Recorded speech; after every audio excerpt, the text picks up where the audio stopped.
Hello students, welcome to winning online classes.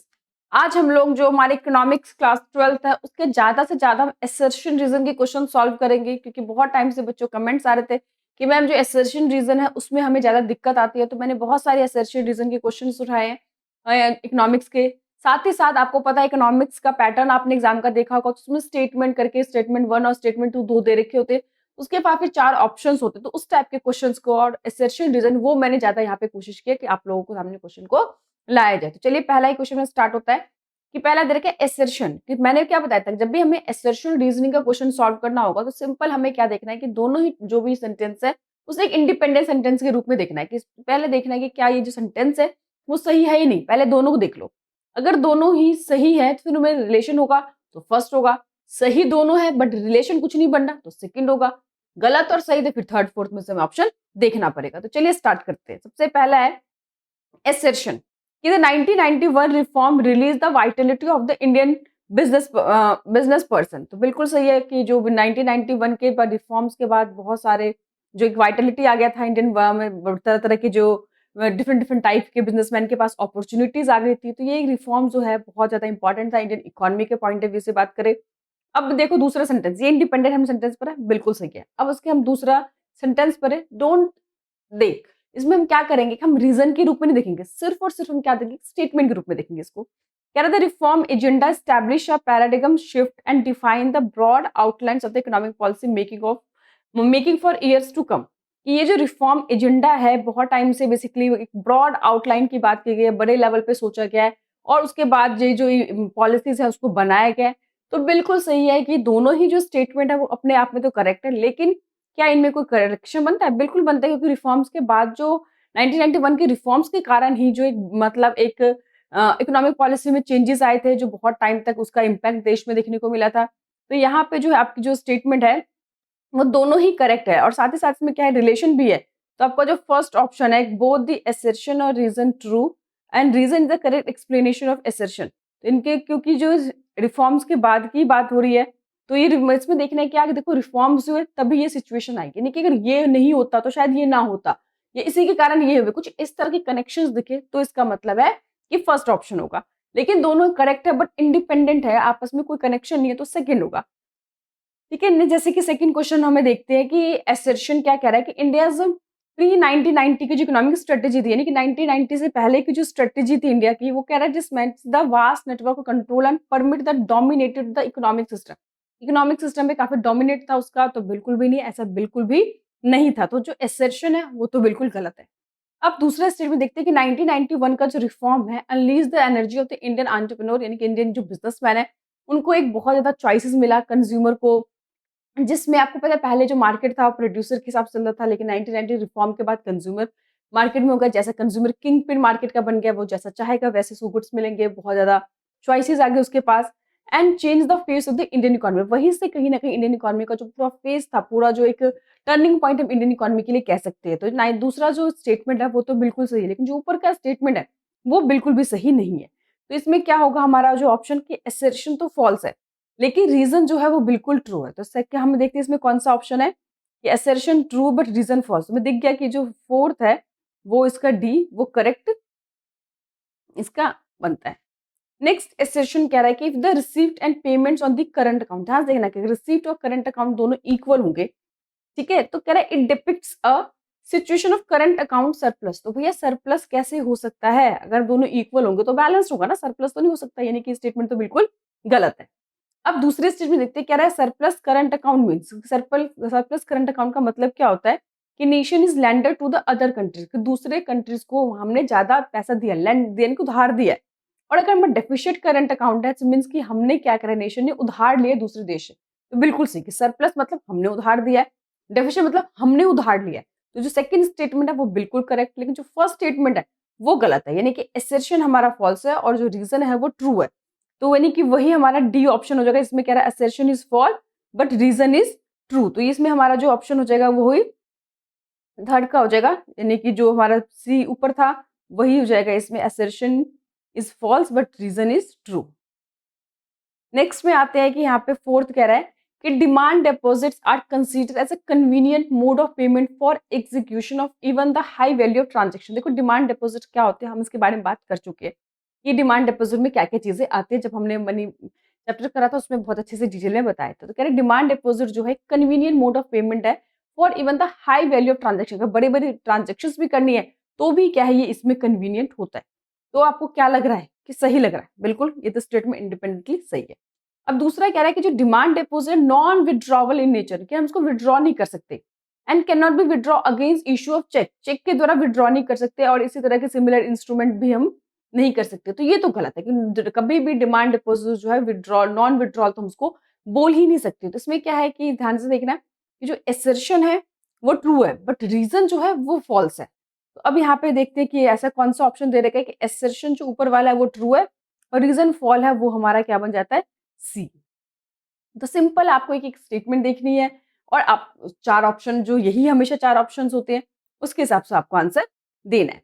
अब next कह रहा है कि असर्शन है फिफ्थ क्वेश्चन का कि सिंस इंडिपेंडेंस, आजादी के बाद से the economic condition of many farmers across India has improved as they have adopted horticulture as secondary source of income. तो बिल्कुल सही है।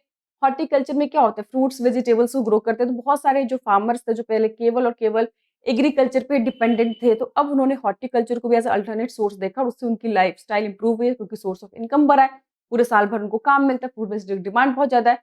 तो ये तो बिल्कुल सही है कि हॉर्टिकल्चर के कारण कहीं ना कहीं उनकी जो सेकेंडरी सोर्स ऑफ इनकम है उससे बढ़ी है।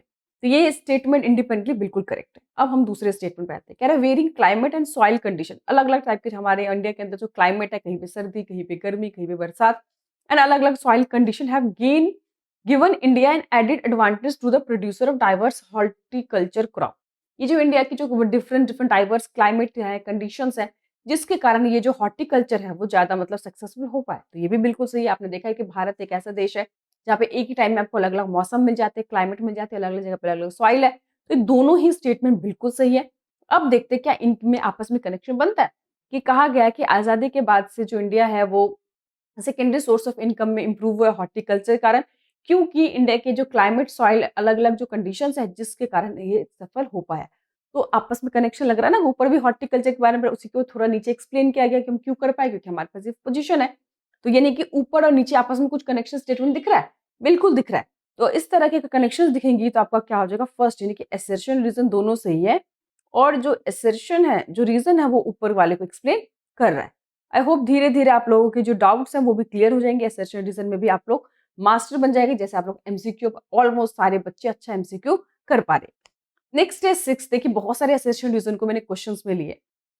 नेक्स्ट है कि सिक्स कि since the default rate of farm loan have been chronically high due to multiple reason. आपको पता है कि जो फार्मर्स है वो लोन ले लेते हैं लेकिन कंटिन्यूसली वो क्या कर रहे हैं, लोन को डिफॉल्ट हो जाते हैं, यानी कि वो पे नहीं कर पाते लोन को। क्या reason, the rural bank are facing lot of cash crunches. यानी कि सोचिए कि अगर बैंक से आप पैसा ले रहे हो बट बैंक को पैसा वापस नहीं दोगे तो बैंक के पास भी तो कैश क्रंचीज हो जाएगी ना, कैश की दिक्कत हो जाएगी। और इसीलिए बहुत सारे बैंक अभी दिवालिया भी निकल जाता है, बैंक बंद भी हो जाते हैं। तो ये तो बिल्कुल सही है कि फार्मर्स लोन लेते हैं मगर वो कभी भी वापस नहीं करते। उनको उम्मीद होती है कि नेक्स्ट गवर्नमेंट आएगी, शायद उनका लोन माफ हो जाएगा, कर्ज माफ हो जाएगा और इसी चक्कर में वो कभी भी लोन को पे वो करते ही नहीं है। तो लोन ले लेते हैं बट वो वापस नहीं करने का डिफॉल्ट लिखा ना, कि डिफॉल्ट रेट इतना ज्यादा बढ़ गया फार्म लोन का जिसके कारण जो कैश क्रंचेस बैंक के पास हो गए। तो ये इंडिपेंडेंट स्टेटमेंट जो बिल्कुल करेक्ट है। अब यहाँ पे रीजन कह रहा है due to lack of proper storage facility lot of farm producer wasted. अब यहाँ पे देखिए क्या है कि रीजन जो कह रहा है कि अब यहाँ पे स्टेटमेंट इंडिपेंडेंटली देखे तो बिल्कुल सही है कि बहुत सारे जो स्टोरेज फैसिलिटी ना होने के कारण फार्म प्रोड्यूस वेस्ट रहता है, ये भी सही है। लेकिन क्या आपस में कोई कनेक्शन बन रहा है? भैया ऊपर जो है वो पैसों की बात की गई है कि टाइम से पैसा ना देने के कारण, डिफॉल्ट बैंक लोन होने के कारण कैश क्रंचेस हो रहे, नीचे स्टोरेज फैसिलिटी के बारे में दे रखा है। इंडिपेंडेंटली दोनों ही स्टेटमेंट करेक्ट है बट ऊपर से नीचे कोई कनेक्शन नहीं, दोनों अलग अलग चीजों की बात करें। यहाँ पे स्टोरेज की बात हो रही है, ऊपर कैश की बात हो रही है। तो दोनों स्टेट में इंडिपेंडेंट ठीक है बट आपस में कोई कनेक्शन नहीं है, कोई एक्सप्लेन नहीं कर रहा, उसको उस रीजन को नहीं बता रहा। तो सिक्स का जो ऑप्शन हो जाएगा आपका कि असर्शन और रीजन दोनों ही करेक्ट है but reason is not the correct explanation of assertion. देखा आपने हर तरह के मैंने लिया है, पहले ए ऑप्शन भी हमने देखा, सी भी देखा, डी भी देखा, बी भी देख रहे हैं कि डिफरेंट डिफरेंट टाइप के क्वेश्चंस को कैसे आपको देखना है, सॉल्व करना है। इसलिए पूरी कोशिश की है कि हर तरह के आपके असर्शन क्वेश्चन मिल सके। नेक्स्ट आते हैं हम 7th पे, कह रहे थे assertion की trade off invisible items. Invisible, visible item बता चुके हैं। विजिबल जब हम इम्पोर्ट या एक्सपोर्ट करते हैं तो फिजिकली हम देख सकते हैं, छू सकते हैं, जैसे विजिबल आइटम। इनविजिबल जिसको हम देख नहीं सकते, छू नहीं सकते, तो कह रहे trade off invisible items between two nation is a part of capital account of balance of payment. देखिए कभी भी जो इनविजिबल आइटम्स होते हैं कभी भी वो कैपिटल अकाउंट में नहीं आते। कैपिटल अकाउंट में एसेट्स, लाइबिलिटीज, इन सब चीजों को आता है। तो यहाँ पे जो स्टेटमेंट है वो बिल्कुल गलत है, क्योंकि ये जो है करंट अकाउंट में आते हैं, कैपिटल अकाउंट में इनविजिबल आइटम्स नहीं आते, हम पढ़ चुके हैं। ये स्टेटमेंट फॉल्स है। अब दूसरा स्टेटमेंट देखते हैं कि transaction that affect the assets liability status of the country, कि वो ट्रांजैक्शन जो एसेट्स और लायबिलिटी को अफेक्ट करता है in relation to the rest of the world के साथ, वो कैपिटल अकाउंट ट्रांजैक्शन होता है। बिल्कुल सही, जो कैपिटल अकाउंट ट्रांजैक्शन ही वो होते हैं जो देशी विदेश के एसेट्स और लायबिलिटी को दिखाता है कि दूसरे देशों के साथ आपका क्या उससे इंक्रीज या डिक्रीज हो रहा है। तो सेकंड जो रीजन है, सेकंड स्टेटमेंट जो है वो तो बिल्कुल सही है, लेकिन जो फर्स्ट स्टेटमेंट 7th है वो बिल्कुल गलत है। तो उसमें क्या हो जाएगा कि असर्शन जो है वो तो बिल्कुल गलत है, लेकिन जो उसका रीजन है वो बिल्कुल ट्रू है। तो 7th का हो जाएगा आपके पास डी ऑप्शन।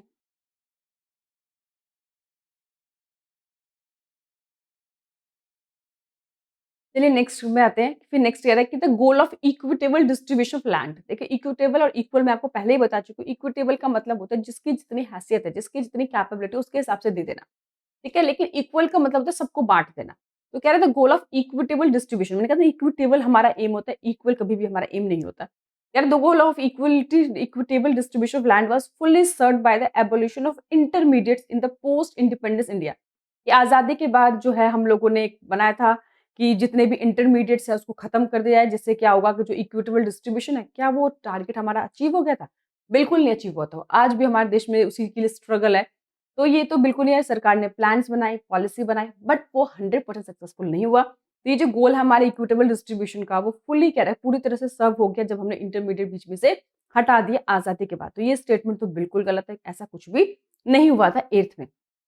अब नीचे आते हैं दूसरे स्टेटमेंट, कह रहा है big landlord challenge the land ceiling legislation. देखो लैंड सीलिंग लेजिस्लेशन में क्या था कि हर एक इंसान के पास एक मैक्सिमम कितना लैंड वो होल्ड करके रख सकता है, एक ऐसा बिल पास किया गया था। डिलेइंग द इम्प्लीमेंटेशन, उसको इम्प्लीमेंट करने में बहुत डिले किया गया, और साथ साथ स्केपिंग फ्रॉम द लेजिस्लेशन, बहुत सारे लोग इस लेजिस्लेशन से, इस लॉ से बच गए थे, क्योंकि लोग क्या करते थे, आपको पता है ना कोई भी कानून बनता तो कानून तोड़ने वाले पहले ही आ जाते। इसमें जो लैंड सीलिंग लेजिस्लेशन पास किया गया था जिसमें एक पर्सन के पास पर्टिकुलर लिमिट तक ही लैंड होगा, उससे ज़्यादा लिमिट वो लैंड नहीं रख सकता, सरकार उनसे वापस लेके जो लैंडलेस लेबर है उनको फ्री ऑफ कॉस्ट बहुत कम पे उनको रीडिस्ट्रीब्यूट कर रही थी। लेकिन बहुत सारे जो बड़े-बड़े ज़मींदार थे उन्होंने इस फैसले को चैलेंज किया। वो क्या करते थे, अपने वाइफ के नाम, मदर्स के नाम, अपने रिलेटिव्स के नाम, फ्रेंड्स के नाम, उन सब लोगों के नाम क्या करते वो ट्रांसफर कर देते थे बिना किसी पैसे लिए हुए। ऑन द पेपर क्या लगता था कि वो उनके पास है नहीं, पर वास्तव में ओनरशिप तो उन्हीं के पास होती थी। तो ये स्टेटमेंट बिल्कुल ठीक है, इस तरह से बहुत लोग बच गए। और तो ये जो स्टेटमेंट है रीज़न वो बिल्कुल सही है, लेकिन जो असर्शन है वो बिल्कुल गलत है। तो इसमें क्या होगा कि assertion is false but reason is true. तो ये भी उसका जो 8th है उसका क्या हो जाएगा आपका डी। नेक्स्ट क्वेश्चन पे आते हैं हम असर्शन रीज़न के। ये देख रहे हैं आप कितने सारे असर्शन रीज़न के क्वेश्चंस लिए, क्योंकि अगर एक से समझ नहीं आता दूसरा को देखिए, तीसरे को देखिए, चौथे को देखिए, फिर आपको कनेक्शन अपने सम धीरे-धीरे समझ में आने लगा कि अच्छा इस तरह से क्वेश्चन को सॉल्व करते हैं। इसीलिए सिर्फ 1 या 2 से क्वेश्चन थोड़े से क्लियर नहीं हो पाते थे। नेक्स्ट है कि असर्शन की human capital treat human being as a means to end. ये जो ह्यूमन कैपिटल है वो कैसे ट्रीट करते हैं, मीन्स टू, यानी कि वो इंक्रीज इन प्रोडक्टिविटी, प्रोडक्टिविटी को इंक्रीज करने के लिए वो बेसिकली ह्यूमन को ट्रीट करता है। ये जो हमारा क्या है असर्शन है। तो ये जो असर्शन है बिल्कुल करेक्ट है। अब हम बात करते हैं रीज़न, कि रीज़न को भी इंडिपेंडेंट स्टेटमेंट से देखते हैं कि human capital formation decrease by way of investment. भैया ह्यूमन कैपिटल फॉर्मेशन कैसे डिक्रीज़ होगा जब उसमें हम एजुकेशन, हेल्थ में इन्वेस्टमेंट करेंगे? ये तो ऑफ कोर्स इंक्रीज़ होगा, बट ये तो कह रहा है कि डिक्रीज़ होगा। तो ये जो लाइन है वो बिल्कुल गलत है, यानी कि हमारा जो असर्शन है वो सही है, बट रीज़न जो है वो हमारा फॉल्स है, यानी कि इसमें जो हुआ देखिए कौन-सा है सी, असर्शन इज़ ट्रू, ऊपर का स्टेटमेंट ठीक है, बट रीज़न जो है वो बिल्कुल गलत है। नेक्स्ट असर्शन रीज़न पे आते हैं। कह रहा है कि इसमें जो असर्शन है कि मेजर पॉलिसी इनिशिएटिव्स, इसमें कि सरकार के द्वारा land reforms, green revolution help India to become self sufficient in food grain production. कि इंडिया जो है बिल्कुल सही है कि बहुत सारे प्रोग्राम्स लाए गए, लैंड रिफॉर्म्स क्या क्या ग्रीन रेवोल्यूशन लाए गए, ताकि इंडिया जो फूड के मामले में सेल्फ सफिशिएंट हो सके, इंडिपेंडेंट हो सके। तो ये बिल्कुल करेक्ट। नेक्स्ट आते हैं the proportion of people depending on agriculture did not decline as expected after the green revolution. कि ग्रीन रेवोल्यूशन के बावजूद जो लोगों के एग्रीकल्चर पे डिपेंडेंस थे, वो कम नहीं हुए। अभी भी बहुत सारे लोग हमारे यहाँ पे एग्रीकल्चर पे ही डिपेंड है अपने जीविका के लिए, अपने पैसे कमाने के लिए। तो इंडिपेंडेंटली ये स्टेटमेंट भी बिल्कुल ठीक है, लेकिन ऊपर का नीचे से क्या कनेक्शन है? ऊपर तो कह रहा है भैया रिफॉर्म्स किएगी जिससे ग्रीन रेवोल्यूशन बढ़ा, और दूसरे में कह रहा है कि इससे कोई जो है लोगों के जो जॉब पे कोई फ़र्क नहीं पड़ेगा ना, अभी भी लोग जो एग्रीकल्चर पे डिपेंडेंट है। इंडिपेंडेंट दोनों स्टेटमेंट देखा जाए तो ठीक है, लेकिन आपस में इनका कोई कनेक्शन नहीं बन रहा है। तो इसमें क्या हो जाएगा? Both assertion but not correct explanation.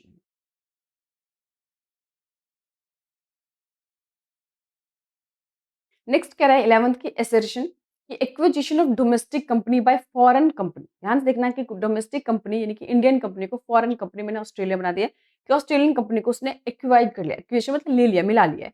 Will be recorded on the credit side of the balance payment. तो उसको क्या दिखाएंगे? क्रेडिट साइड पे दिखाएंगे, ये पूछ रहा है आपसे। तो बिल्कुल सही है कि इसमें जो क्रेडिट साइड पे दिखाएंगे, क्योंकि उसने क्या करा, उसको टेक ओवर किया तो पैसा आया है, इनफ्लो हुआ है।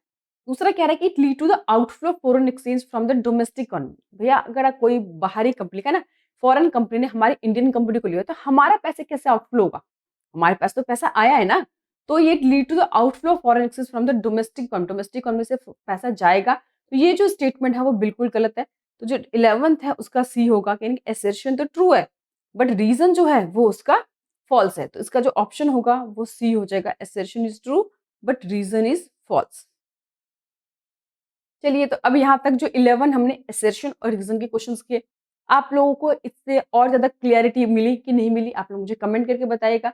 आप लोग इस तरह के और असर्शन रीजन के साथ चाहते हैं या फिर आप लोग एमसीक्यू के ज़्यादा प्रैक्टिस चाहते हैं? तो आप लोग मुझे कमेंट करके बताइएगा, जैसे आप लोग होंगे उस हिसाब से हम लोग करेंगे। क्योंकि मेरा एम क्या है कि आपके हर एक फील्ड में, चाहे वो असर्शन रीजन हो, चाहे वो सिंपल एमसीक्यूज़ हो, चाहे वैल्यू बेस्ड क्वेश्चन हो, चाहे वो सोर्स बेस्ड क्वेश्चन हो, चाहे इमेज बेस्ड क्वेश्चन हो, हर क्वेश्चन में आपको क्या करना है, 100% आपको कॉन्फिडेंस गेन करना है कि कहीं से कुछ भी आ जाए तो मुझे करना है। बहुत से बच्चे कहते हैं मैम हम एमसीक्यू क्वेश्चन सॉल्व कर लेते हैं, वैल्यू बेस्ड भी हमसे हो जाता है, लेकिन असर्शन रीजन में हम लोग फँस जाते हैं। तो यहाँ पे मैंने 11 क्वेश्चंस को असर्शन रीजन क्वेश्चंस कराए हैं। अगर आप लोग के अभी भी डाउट है तो कोई बात नहीं, नेक्स्ट क्लास में और 20-25 असर्शन के रीजन के क्वेश्चंस करेंगे ताकि और 100% डाउट्स हमारे क्लियर हो जाए। फिर आपने इकोनॉमिक्स में देखा होगा कि एक क्वेश्चन इस तरह से भी आते हैं, स्टेटमेंट से 2 स्टेटमेंट दे रखे होते हैं, फिर आपके पास 4 ऑप्शन होते हैं कि both statement correct, both statement wrong, first सही है, दूसरा गलत है, दूसरा सही है, फर्स्ट गलत है। तो इस तरह के क्वेश्चंस भी आते हैं, इसको असर्शन रीजन में भी कर सकते हैं, स्टेटमेंट। तो दोनों तरीके के क्वेश्चन को मैंने कराने की कोशिश की है ताकि हर फील्ड में आप लोग एक्सपर्ट हो सके। तो चलिए अब हम स्टेटमेंट के क्वेश्चंस करते हैं। 12th क्वेश्चन है। तो पहला दे रखा है कि स्टेटमेंट फर्स्ट की demonetisation was step taken by government of India in order to tackle the problem of corruption, black money, tourism and circulation of fake currency in Indian economy. तो बिल्कुल सही है कि सरकार ने जो डीमोनेटाइजेशन किया था, सरकार ने यही दलील दी थी कि जो भी सरकार है, जितने कैसे करप्शन को दूर किया जाए, ब्लैक मनी पे कंट्रोल होगा, टेररिज्म को जो फ्री में पैसा आता है, ये जो फेक करेंसी इधर उधर सर्कुलेट हो रही है, उस सबको निपटने के लिए सरकार ने डीमोनेटाइजेशन किया था। स्टेटमेंट बिल्कुल सही है। दूसरा कह रहा है कि जो डीमोनेटाइजेशन का स्टेटमेंट है कि demonetisation ensure improve tax compliance in India over the period of time. कि डिमोनेटाइजेशन जो टैक्स कंप्लायंसेस है वो आगे जो है बहुत ज्यादा अच्छा हो जाएगा, इंप्रूव्ड हो जाएगा। तो ये स्टेटमेंट बिल्कुल सही है। जिसने डिमोनेटाइजेशन टॉपिक पढ़ा होगा तो उसको पता होगा कि दोनों ही स्टेटमेंट जो है उसके बारे में दे रखा है। तो यहाँ पे हमारा क्या होगा, both the statement are correct, यानी कि 12th का जो स्टेटमेंट है वो ए होगा। यहाँ पे दोनों ही जो स्टेटमेंट है वो आपस में ट्रू है, लेकिन both the statement are true. Next है कि हम इसको असर्शन रीजन में भी कर सकते थे, बट हमने बहुत असर्शन रीजन कर लिया। स्टेटमेंट टाइप के क्वेश्चंस को भी हम करते हैं, डिफरेंट डिफरेंट टाइप की प्रैक्टिस हमें करने क्वेश्चंस की। तो नेक्स्ट है 13 की public goods are those goods which are service are collectively consume by the public. तो ठीक है, पब्लिक गुड्स वही होते हैं जो सभी लोग एक साथ यूज कर सकते हैं, जैसे पब्लिक पार्क्स हो गए, पब्लिक हॉस्पिटल हो गए, पब्लिक स्कूल्स हो गए। होते हैं ना कि सभी लोग हम यूज करते हैं, एक अगर यूज करेगा तो दूसरे के कंजम्पशन पे कोई फर्क नहीं पड़ेगा। हमने पढ़ा ना, पब्लिक गुड्स कलेक्टिवली सब यूज करते हैं। तो जो इसके अंदर फर्स्ट स्टेटमेंट है वो तो बिल्कुल सही है। अब दूसरा स्टेटमेंट देखा है, public goods are excludable and rivalrous nature. Rivalrous नहीं हो सकता, इसका मतलब क्या होता है? राइवलस मतलब कि एक टाइम पे एक ही इंसान यूज कर सकता है, वो बेसिकली पर्सनल गुड्स होते हैं, लेकिन इसमें पब्लिक गुड्स में नहीं हो सकता है। हमारा जो स्टेटमेंट है फर्स्ट तो सही है, लेकिन जो सेकंड स्टेटमेंट है वो हमारा गलत है। तो 13 का ऑप्शन क्या हो जाएगा इसमें? देखते कौन सा स्टेटमेंट है, सी। ये statement first is true but second statement is false. ये हमारा सही बन जाता है, बट इसको हम असर्शन रीजन के टाइप से ही बना सकते थे। आप लोग असर्शन के हिसाब से भी इसको क्वेश्चन को देख सकते हैं अपने लिए। नेक्स्ट स्टेटमेंट कि poverty in India defined in term of monetary value of the minimum nutrition caloric requirement to individual in a day. कि इसमें क्या कह रहा है कि जो पॉवर्टी इन इंडिया के अंदर हम जो बेसिकली करते हैं तो मॉनेटरी वैल्यू यानी कि मॉनेटरी वैल्यू कहते हैं कम से कम इतना कंजम्पशन इतना पैसा खर्च करोगे, मिनिमम या न्यूट्रिक वैल्यू है उसके हिसाब से वो हम पॉवर्टी लाइन को कंज्यूम करते हैं। बिल्कुल सही है। खर्चे के हिसाब से या मिनिमम कैलोरी कंजम्पशन के हिसाब से हम लोग पॉवर्टी को पॉवर्टी लाइन को डिसाइड करते हैं। तो ये स्टेटमेंट जो है 14 वो बिल्कुल सही है। नेक्स्ट कह रहा है कि the definition of poverty line is monetary terms कि जो पॉवर्टी लाइन की डेफिनेशन है मॉनेटरी टर्म में यानी कि पैसों के टर्म में कि अगर कोई इंसान 1000 रुपए 500 रुपए जो पहले हमने डिसाइड किया था कह रहा है has not change over the years कि बहुत सालों से वो मॉनेटरी टर्म चेंज ही नहीं हुआ है। तो ये जो स्टेटमेंट है गलत है क्योंकि टाइम टू टाइम इसमें रिवाइज किया जाता है। आज मान ले कि 1999 में लोगों की सैलरी थी जिस हिसाब से तो उसी हिसाब से मॉनेटरी वैल्यू को दिया गया। आज 2021 चल रहा है तो उसके हिसाब से मॉनेटरी वैल्यू भी चेंज होगी। तो बाय द टाइम इसको चेंज कर दिया था बट ये कह रहा है कि नहीं चेंज किया था। तो ये स्टेटमेंट गलत है, ऊपर वाला स्टेटमेंट बिल्कुल करेक्ट है। इसमें भी क्या होगा फर्स्ट स्टेटमेंट आपका करेक्ट है बट सेकंड जो स्टेटमेंट है वो आपका फॉल्स है। नेक्स्ट कह रहा है कि India is often called as the outsourcing hub of the world कि इंडिया को आउटसोर्सिंग हब कहा था। आउटसोर्सिंग हब समझते हो ना कि जहाँ पे दूसरे लोग जो है अपने बड़े बड़े मेन काम पे इन्वॉल्व होते हैं जो रूटीन नेचर के काम होते हैं, अकाउंटिंग हो गया, बुक कीपिंग का काम हो गया, ये सब काम क्या करते हैं वो दूसरे देश यानी कि इंडिया को देते हैं। इंडिया पास लेबर सस्ते हैं, स्किल्ड मैन पावर है बट उनके पास काम नहीं है तो ये जो है दूसरे लोग हमें इस तरह से हमारे काम को यूज करते हैं। तो यहाँ पे जो 15th का आंसर है वो ध्यान से देखना है कि फर्स्ट स्टेटमेंट तो बिल्कुल सही है। अब रीजन कह रहा है कि availability of skilled man power is one of the prime factor कि हमारे पास स्किल्ड जो मैन पावर है वो है रिस्पॉन्सिबल है एक status of gain by India at the international platform. International platform को जो इंडिया की एक इमेज बनी है कि इंडिया आउटसोर्सिंग का हब बन चुका है। देखते हो ना बड़ी बड़ी जितने भी हमारे यहाँ पे कितनी केपीयूज बने हैं, बीपीयूज बने होंगे, आप लोगों ने सुना होगा। तो ये जो बताया जा रहा है कि इसीलिए क्योंकि हमारे पास स्किल्ड मैन पावर बहुत ज्यादा है जिसका इंटरनेशनल प्लेटफॉर्म पे हमारी एक इमेज बनी आउटसोर्सिंग हब जिसे कहा गया है। तो बिल्कुल सही है, दोनों स्टेटमेंट आपस में करेक्ट है। तो इसमें जो बन जाएगा आपका both the statement are true. Next चलते हैं। ये कह रहे हैं statement first subsidy do not add any burden of the financial health of the nation. Subsidy मतलब समझते हो ना कि छूट, मान लिया सिलेंडर पे सब्सिडी मिलती है तो भैया आपको सब्सिडी मिलती है तो सरकार आपको देती है तो सरकार के तो बर्डन है ना कि आपको इतना पैसा हर एक फैमिली को देना पड़ा है सिलेंडर के ऊपर या बिजली के ऊपर। तो सब्सिडी हमेशा सरकार के लिए बर्डन होता है बट ये कह रहे हैं कि नॉट बर्डन है। तो पहला स्टेटमेंट तो बिल्कुल गलत है, ये हमको समझ में आ गया है। दूसरा कह रहा है कि कंप्लीट रिमूवल क्या कंप्लीट रिमूवल ऑफ सब्सिडी में violate the aim of equitable distribution of income. अगर हम पूरी तरह सब्सिडी को हटा देंगे तो हमारा जो इक्विटेबल डिस्ट्रीब्यूशन ऑफ इनकम था वो क्या हो जाएगा, कहीं ना कहीं वायलेट हो जाएगा। हमने जो पॉलिसी बनाई थी वो पॉलिसी तो बिल्कुल सही है। तो यानी कि फर्स्ट स्टेटमेंट जो है वो तो गलत है लेकिन सेकंड स्टेटमेंट जो बिल्कुल सही है। तो देखते हैं कौन सा है इसमें सही होगा 16 के अंदर कि second statement is true but statement one is false. तो इसमें हो जाएगा आपका D is a correct option. Next आते हैं 17th पे। 17th पे यस कह रहा है कि the emergence of self help group. देखा ना सेल्फ हेल्प ग्रुप में क्या होता है कि लोग आपस में एक ग्रुप बना लेते हैं, छोटे छोटे जो भी सेविंग्स होती है उसको इकट्ठा करते हैं। कह रहा है कि इसने reduction reduce in the fisheries of the formal credit system. किसने क्या करा है इसका एक जो फॉर्मल क्रेडिट सिस्टम है उसको रिड्यूस करा है। दूसरा कह रहा है कि borrowing from self help group mainly confined to consumption purpose member. इसमें बेसिकली लोग जो मेंबर होते हैं वो कंजम्पशन पर्पज के लिए यूज करते हैं, इसमें कोई इन्वेस्टमेंट या फिर कोई बिजनेस वगैरह नहीं करते तो जिसके कारण इतना कोई फायदा नहीं हो रहा है। तो ये जो स्टेटमेंट है बिल्कुल सही है। ऊपर वाले स्टेटमेंट भी ठीक है कि सेल्फ हेल्प ग्रुप के कारण बहुत सारे जो फॉर्मल सेक्टर पे बर्डन कम हुआ है, लोग आपस में जरूरतें पूरी कर लेते हैं। स्टेटमेंट टू भी बिल्कुल सही है। तो इसका जो ऑप्शन होगा सेकंड कि दोनों ही जो स्टेटमेंट है आपस में बिल्कुल करेक्ट है। सेल्फ हेल्प ग्रुप पैराग्राफ आप पढ़ेंगे दोनों ही लाइन आपको दिख जाएंगी जिससे क्लियर हो जाएगा कि ये स्टेटमेंट जो है बिल्कुल करेक्ट है। नेक्स्ट कह रहा है the value of multiply determined by the reserve ratio prevailing in the monetary system. या the value of money multiplier हमने पढ़ा ना मनी मल्टीप्लायर यानी क्रेडिट क्रिएशन जिसे बोलते हैं, जो कमर्शियल बैंक का सबसे मेन इंपॉर्टेंट काम है कि पैसों से पैसे क्रिएट करना। कह रहे determined by the reserve ratio, कितनी हमारी रिजर्व रेशियो है मॉनेटरी सिस्टम के अंदर, ये एक जो है एक बड़ा इंपॉर्टेंट फैक्टर है, डिटरमाइन करता है। तो स्टेटमेंट आपने सुन लिया, आई होप कि आपको समझ में भी आ गया होगा। नेक्स्ट है statement two the process of credit creation directly related to the value of reserve ratio. ये जो है जो प्रोसेस ऑफ क्रेडिट क्रिएशन है वो डायरेक्टली किससे डिपेंड करता है, हमारा रिजर्व रेशियो क्या है। रिजर्व रेशियो मैंने बताया था ना कि कितना हम अपने पास रिजर्व रखते हैं। अपने रिजर्व रेशियो पढ़ा था कमर्शियल बैंक के लिए जो आरबीआई डिसाइड करती है। तो आई होप आपको बैंकिंग वाले में समझ में आ गया होगा। तो हमारा जो क्रेडिट क्रिएशन का जो प्रोसेस है वो कह रहा है डायरेक्टली हमारे रिजर्व रेशियो से अफेक्ट होता है। तो इसमें हाँ या ना का जवाब आपको देना है। तो यहाँ पे हमने 17 तक क्वेश्चन मैंने खुद सॉल्व किए, इसमें स्टेटमेंट एसेशन रीजन सारे बताए। तो मैं चाहूंगी कि 18 क्वेश्चन पे आप लोग खुद कमेंट करके बताएं कि इसका क्या ऑप्शन सही बनता है। कि दोनों स्टेटमेंट सही है दोनों स्टेटमेंट गलत है, फर्स्ट सही है, दूसरा गलत है, दूसरा सही है, फर्स्ट गलत है। तो ये आप लोग मुझे कमेंट करके बताएंगे क्वेश्चन नंबर 18। एक बार दोबारा से आप लोग स्क्रीन पे देख के फिर मुझे उसका आंसर ज़रूर बताइएगा। चलिए नेक्स्ट, ताकि मुझे पता चले कि ऊपर जो मैं करा रही हूँ आपको समझ में भी कितना आ रहा है। वैसे जो भी 2 दिन के बाद इसके आंसर जो डिस्क्रिप्शन बॉक्स में आपको मिल जाएगी, तब आप लोग टैली कर सकते हैं। चलिए नेक्स्ट है 19th क्वेश्चन है कि द स्टेटमेंट फर्स्ट है government of India adopted trickle down approach to the elevation poverty to benefit the last man at the bottom of the pyramid. Pyramid में जो सबसे नीचे भी है, सबसे लास्ट में भी उसको भी बेनिफिट मिलना चाहिए, सरकार ने इसलिए इस अप्रोच को इस्तेमाल किया था। बिल्कुल सही है, इसमें कोई दो राय नहीं है। फिर कह रहा है ये empirical data over the years, ये डेटा से हमें पता चला है कि जो trickle down theory did not yield the desired result in India, कि जैसा रिजल्ट हमने एक्सपेक्ट किया था वैसा रिजल्ट मिला नहीं। तो ये भी अपने आप में स्टेटमेंट बिल्कुल करेक्ट है। तो इसका ऑप्शन क्या हो जाएगा कि both the statement are true.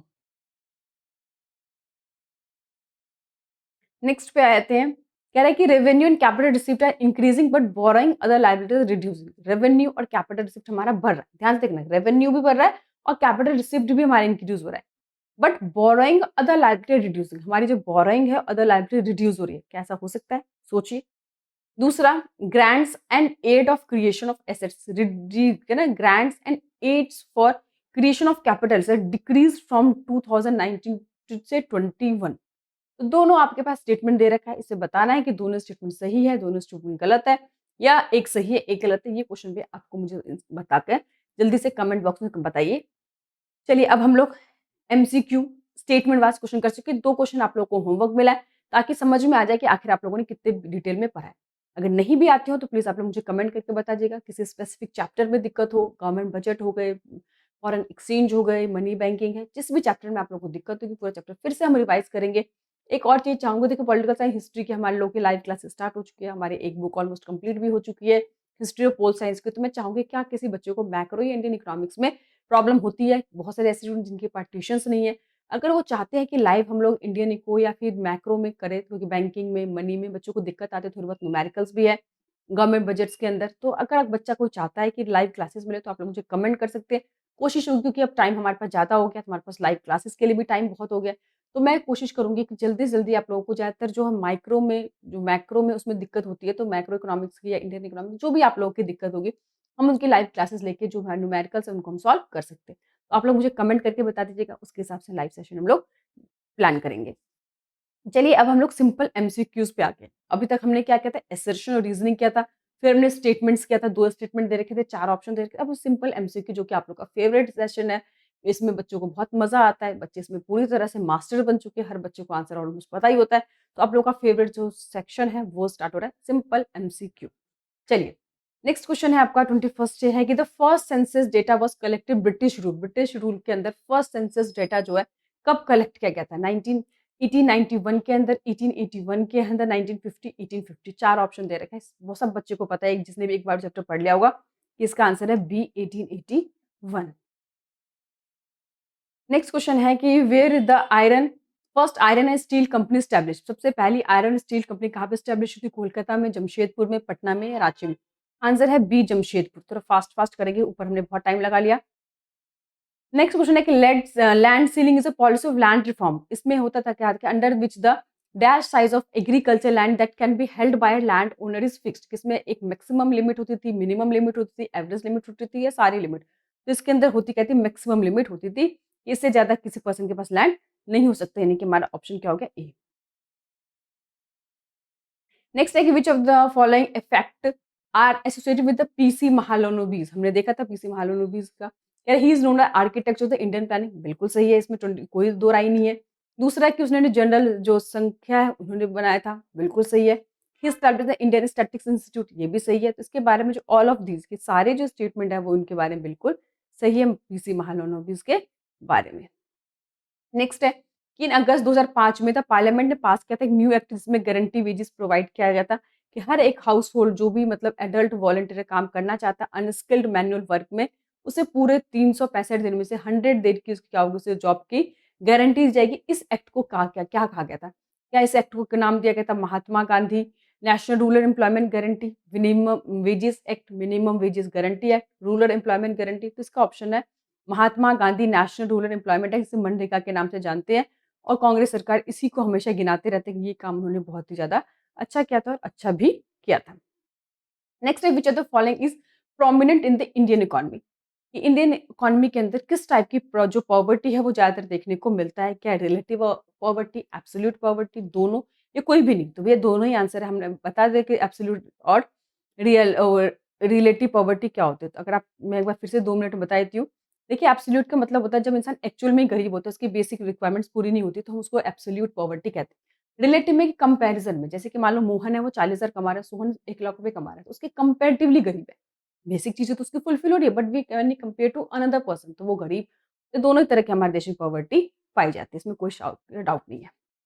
चलिए नेक्स्ट हम पे आते हैं कि यहाँ पे कह रहा है कि लोअरिंग द सीआरआर, सीआरआर पता है कैश रिजर्व रेशियो हम बोलते हैं, कि सेंट्रल बैंक ने क्या कर दिया, लोअर कर दिया, कम कर दिया। Has the following impact on the credit creation capacity of the commercial bank. I hope आपको इससे ऊपर के क्वेश्चन को करने में भी सॉल्व आसानी हो जाए, जो मैंने सर्च रीजन आपको दिया है कि अगर हम सीआरआर को कम कर देंगे, जो सेंट्रल बैंक है उसका क्रेडिट क्रिएशन की जो कैपेसिटी है उस पर क्या फर्क पड़ेगा। यानी कि पहले अगर था कि 10% आपको अपने पास रिजर्व रखना है, तो अब सरकार मतलब सरकार तो खैर नहीं बोल सकती, जो भी आपका आरबीआई है वो कहती है अब आपको 7% या 8% रिजर्व रखना है। 10 से उन्होंने रिजर्व को घटा दिया है, तो बैंक के क्या होगी, लोन देने की कैपेबिलिटी बढ़ जाएगी, ऑफ कोर्स बढ़ जाएगी। तो इसका जो इम्पैक्ट होगा वो क्या होगा, पॉजिटिव, नेगेटिव, नो इफेक्ट, या कभी पॉजिटिव कभी नेगेटिव। तो इसका इफेक्ट होगा पॉजिटिव ही इम्पैक्ट पड़ेगा।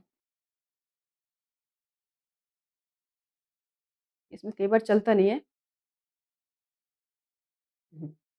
नेक्स्ट है कि this function of the central bank involve buying and selling of securement security from and to the public. Central bank के द्वारा फंक्शन क्या आता है, लोगों के सेंट्रल बैंक सरकार के बिहाफ में जो सिक्योरिटी खरीदी और बेची जाती है उसको क्या बोलते हैं हम, सेलेक्टिव क्रेडिट कंट्रोल बोलते हैं, लीगल मार्जिन रिक्वायरमेंट्स बोलते हैं, ओपन मार्केट ऑपरेशन बोलते हैं, या कुछ भी नहीं बोलते। इसका आंसर ओपन मार्केट ऑपरेशन। देखा था ना अपने उसमें मनी की जो क्वांटिटी है उसको कंट्रोल करने के जो दो थे, क्वालिटेटिव और क्वालिटेटिव। आई होप आपको पता चल गया, वो दोनों के जो मेथड्स है वो आपको याद रखने हैं।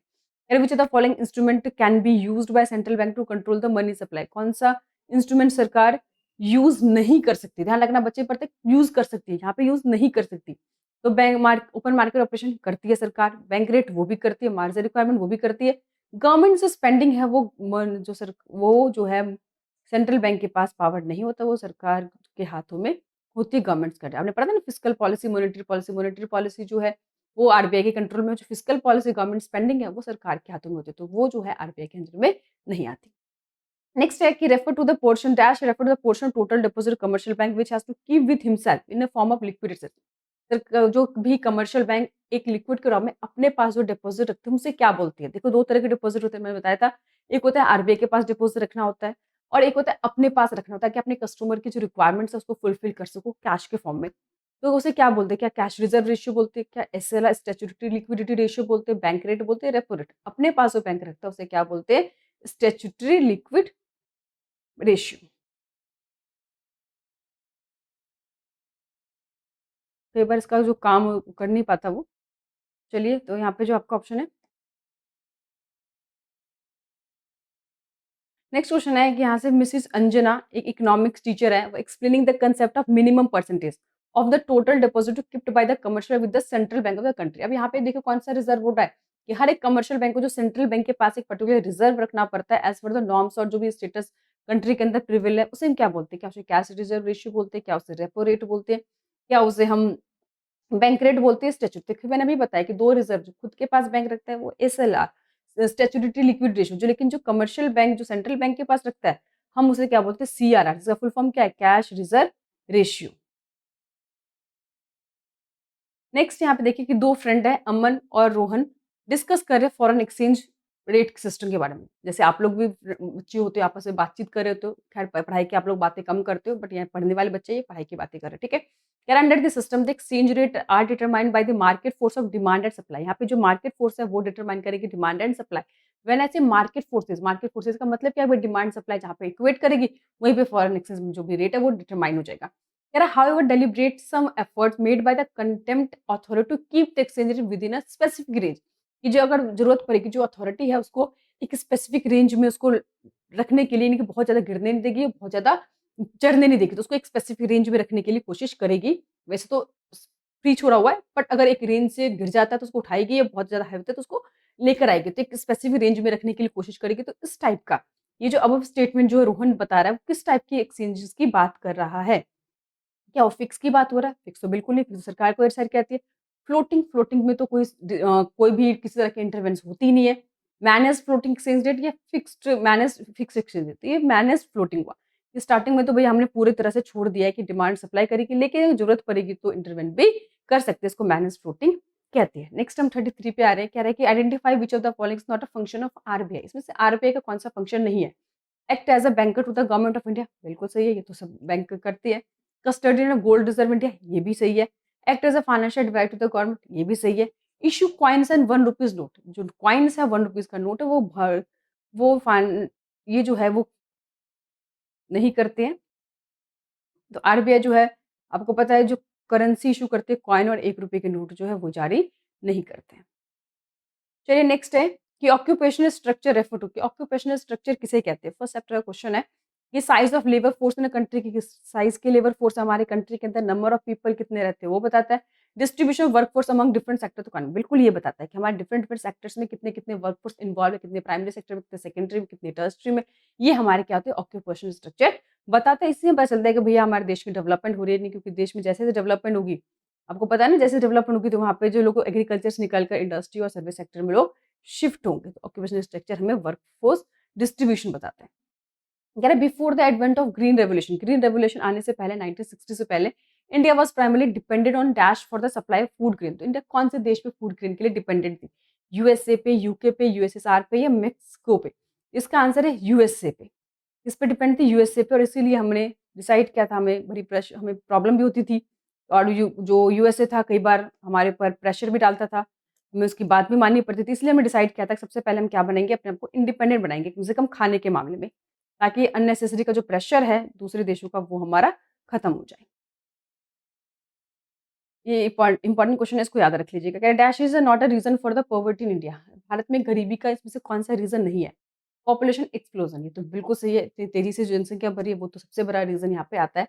राइज़ इन पर कैपिटल, जीडीपी बढ़ने का, ये कोई रीज़न नहीं लग रहा। आगे देख लेते हैं, लो कैपिटल फॉर्मेशन नॉट पूछा है, तो लो कैपिटल फॉर्मेशन तो ऑफ कोर्स होगा सोशो इकोनॉमिक एक्सक्लूजन, तो इसका आंसर है राइज़ इन पर कैपिटल, यानी कि जो जीडीपी वाला है।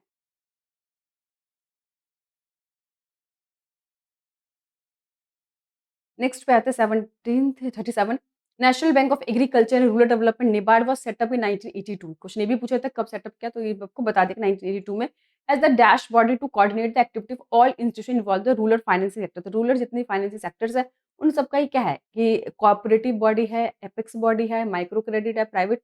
इसका आंसर है एपेक्स, सबसे बड़ा शीर्ष पे जिसे कहते हैं, यही सारे उस पे कंट्रोल करता है। नेक्स्ट है कि identify which of the following is not an example of tax revenue the government. सरकार के टैक्स से जो पैसा आता है इसमें से कौन सा टैक्स रेवेन्यू नहीं है? Wealth tax, special assessment, income tax, corporate tax, भैया सारे टैक्स समझ में आ रहा है, तो क्या नहीं है? एक स्पेशल असेसमेंट।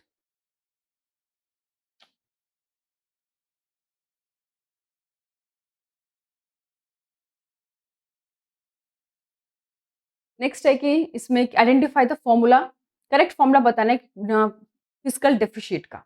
तो total expenditure minus total receipt, bracket में अदर देन बोरोइंग दे रखा है। टोटल एक्सपेंडिचर देखिए यहाँ पे फिस्कल पूछा है, अगर रेवेन्यू पूछता तो फिर तो रेवेन्यू में से रेवेन्यू रिसिप्ट माइनस कर, तो इसका सही ऑप्शन क्या हो जाएगा? ए हो जाएगा कि टोटल एक्सपेंडिचर में से टोटल रिसिप्ट माइनस करना अदर देन बोरोइंग। नेक्स्ट कह रहा है इसमें कि prior to India's independence the stagnation of agriculture sector mainly caused by. आपको पता है कि आज़ादी से पहले हमारे देश की जो एग्रीकल्चर है पूरी तरह से स्टेंजेंट ठहर चुका था, तो इसके रीज़न क्या है? Technology investment, investment in agriculture facility, advance infrastructure facility, land settlement system. सबसे मेन रीज़न क्या है? Land system. ये जो लैंड सेटलमेंट सिस्टम के कारण हमारे देश में काफ़ी टाइम तक जो है वो लैंड की जो डेवलपमेंट नहीं हो पाई, एग्रीकल्चर सेक्टर जो है स्टेंजेंट हो गया था। आई होप आप लोग को समझ में आ गया कि 40 के 40 क्वेश्चन हमने क्या है, ज़्यादा जो एम था मेरा असर्शन और रीज़न को लेकर था, उसके साथ हमने स्टेटमेंट के क्वेश्चंस किए। सिंपल एमसीक्यू, आप लोग पहले भी बहुत क्वेश्चन सॉल्व कर चुके हो, बच्चे बहुत अच्छा पार्टिसिपेट भी करें, मुझे बहुत खुशी है। तो लाइव क्लासेस पे आप लोगों की क्या व्यू है? कितने बच्चे चाहते हैं कि जो लाइव क्लासेस हो इकोनॉमिक्स को?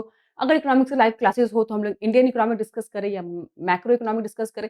जल्दी से आप लोग मुझे कमेंट करके बताइए। बहुत जल्दी आपको हिस्ट्री पोल के साथ-साथ आप लोगों को इकोनॉमिक्स की भी लाइव क्लासेस मिलेगी, और सारे जो प्रैक्टिकल क्वेश्चंस हैं वो सारे हम वहाँ पे डिस्कस करेंगे। Thank you.